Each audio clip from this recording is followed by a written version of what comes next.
नमस्कार साथियों, मैं मनोहर कुमार आप सभी का अपने इस YouTube channel the education hub में स्वागत करता हूं। साथियों, आज हम लोग जो टॉपिक पढ़ने वाले हैं वो है शुंग वंश और कण्व वंश, साथ ही विदेशी आक्रमण के बारे में। आप सभी लोग जानते होंगे कि जब भारत में मौर्य वंश कमजोर पड़ा, तब मौर्य वंश के जगह पे कई सारे दूसरे वंशों ने, छोटे छोटे वंशों ने भारतीय शासन पर अपना साम्राज्य स्थापित करने का प्रयास करने लगा। इसमें सबसे पहला नाम आता है शुंग वंश का। आप सभी जानते होंगे शुंग वंश का जो शासक था ये पुष्यमित्र शुंग था, और पुष्यमित्र शुंग एक व्यक्ति का मंत्री था जिसका नाम था बृहद्रथ मौर्य। क्या नाम था? बृहद्रथ मौर्य। ये बृहद्रथ मौर्य कौन था? तो मौर्य वंश का अंतिम शासक था और इसका ये सेनापति था। पर इन्होंने इनके साथ धोखा किया। और क्या धोखा किया? देखा कि जो शासक है ये बहुत ही कमजोर है, और अगर कमजोर है तो इनको क्यों ना पदच्युत किया जाए, मतलब इनको इनके सत्ता से हटा दिया जाए, मार दिया जाए और अपना शासन स्थापित कर लिया जाए। तो पुष्यमित्र शुंग ने बृहद्रथ मौर्य की हत्या कर दी और उनकी हत्या करके अपने साम्राज्य का स्थापना किया और अपने वंश के नाम पर इस वंश का नाम रखा शुंग वंश। और जब पुष्यमित्र शुंग, चूंकि इनको मौर्य साम्राज्य का एक बना बनाया ताकतवर साम्राज्य मिला था, इसलिए यह भी काफी ताकतवर शासक हुए। इन्होंने जो इंडो ग्रीक यानी हिंद यवन शासक मिनांडर, जो कि आप देखेंगे हिंद यवन शासक का सबसे ताकतवर शासक था मिनांडर, इनको इन्होंने अपने शासनकाल में हराया था। इन्होंने शुरुआत में अपनी राजधानी, चूंकि मौर्य साम्राज्य की राजधानी कहाँ थी? पाटलिपुत्र। तो इन्होंने अपनी साम्राज्य की राजधानी शुरुआती दौर में तो पाटलिपुत्र रखा, पर बाद में इन्होंने अपनी राजधानी कहाँ ले गया? विदिशा ले गया।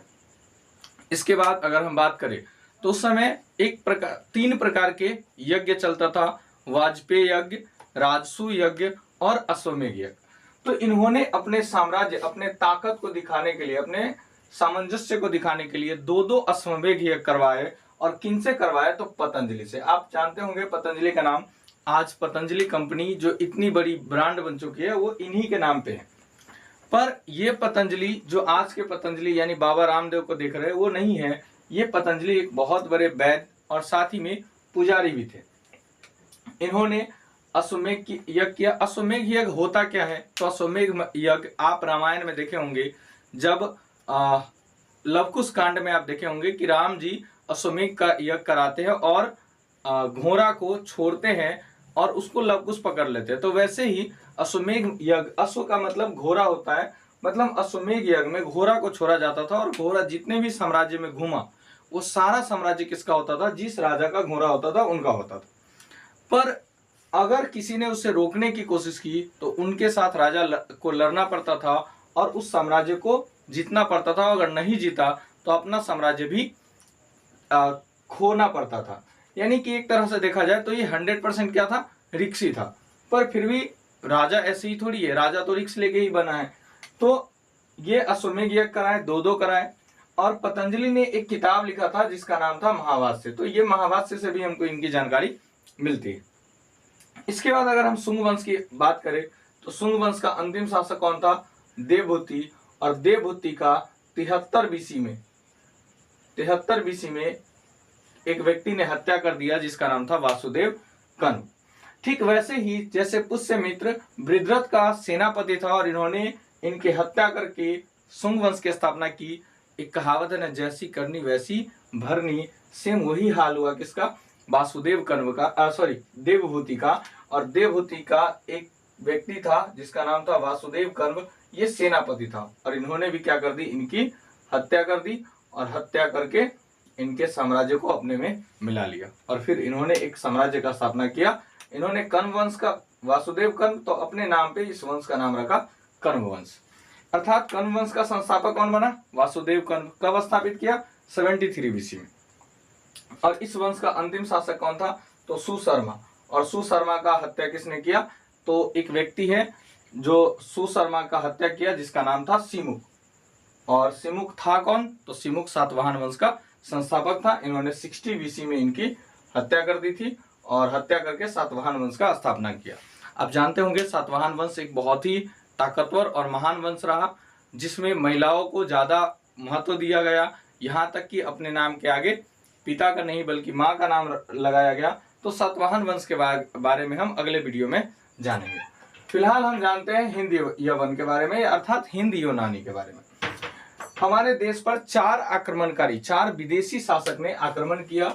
उनमें से पहला था हिंद यूनानी या हिंद यवन, दूसरा शक था, तीसरा पहलव या इसी को हम बोलते हैं पार्थियन। क्या बोलते हैं? पार्थियन। इसी को पहलव भी बोलते हैं, इसी को पार्थियन भी बोलते हैं। और अगला था कुषाण। तो 4 विदेशी आक्रमणकारियों ने भारत पर शासन किया, भारत पर आक्रमण किया, जिसमें पहला व्यक्ति था डेमेट्रियस। डेमेट्रियस कौन है? तो डेमेट्रियस एक व्यक्ति है जो बैक्ट्रिया एक देश पड़ता है, जो प्राचीन समय में होता था, वहीं का शासक है। इन्होंने 190 BC में सिकंदर के बदला को लेने के लिए इन्होंने भारत पर आक्रमण किया था और भारत में पंजाब प्रांत पर अपना अधिकार स्थापित कर लिया। पंजाब जिला नहीं होगा, यानी पंजाब जीता था, ठीक है, पंजाब प्रांत पर अपना अधिकार किया था। इसके बाद इनकी राजधानी की अगर हम बात करें तो इनका राजधानी कहाँ है? सियालकोट, जिसको हम सकला के नाम से भी जानते हैं। इनके अगर हम इनके बेटा की अगर हम बात करें तो इनके बाद इस वंश का जो सबसे महान शासक रहा, यानी उत्तराधिकारी में सबसे ताकतवर शासक रहा, जिसका नाम था मिनांडर। तो हिंद यूनानी या हिंद यवन वंश का सबसे ताकतवर शासक कौन रहा?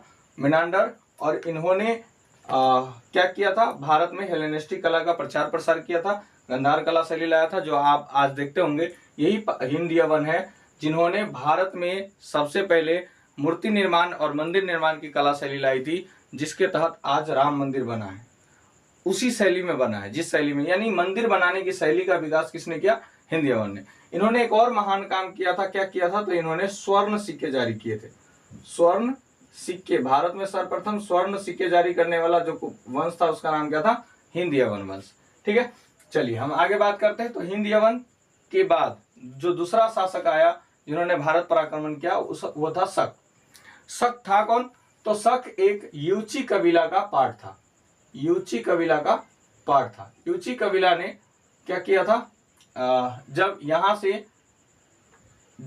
से यानी ये सब चीन का था, और जब चीन से हुनों ने यूची कबीला को खदेड़ा था, यूची कबीला को भगाया था, तो ये यूची कबीला कहाँ आके बस गए? भारत में। यह एक घुमंतु जाति था, मतलब कि घुमंतु जाति यानी कि कबीला के रूप में अपना जीवन जीता था। कबीला के रूप में, जो कबीला आप देखते होंगे गांव में या कई जगह दिखने को मिलता है, एक आदिवासी की तरह घूम घूम करके अपना जीवन जीता था। इस वंश का जो संस्थापक था उसका नाम क्या था? रुद्रदमन। रुद्रदमन नामक व्यक्ति ने इस वंश का स्थापना भारत में किया। हालांकि अदर देश में भी था, पर इसका एक सब पार्ट भारत में आ गया, और जो भारत में है उसका मेन अगर ये जो था उसका नाम क्या था? रुद्रदमन। इनकी सबसे बड़ी खासियत है कि इन्होंने एक झील का मरम्मत करवाया था, जिसका नाम क्या था? सुदर्शन झील।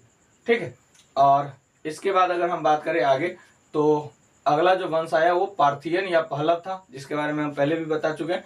इस वंश का संस्थापक कौन था? गोंडोफर्निज। और ये 48 BC से 20 BC तक भारत पर शासन किए। और इन्हीं के काल में एक व्यक्ति है, ईसाई पादरी है। पादरी का मतलब होता है पुजारी। पादरी का मतलब क्या होता है? पुजारी। तो ईसाई पुजारी है जिसका नाम है सेंट थॉमस।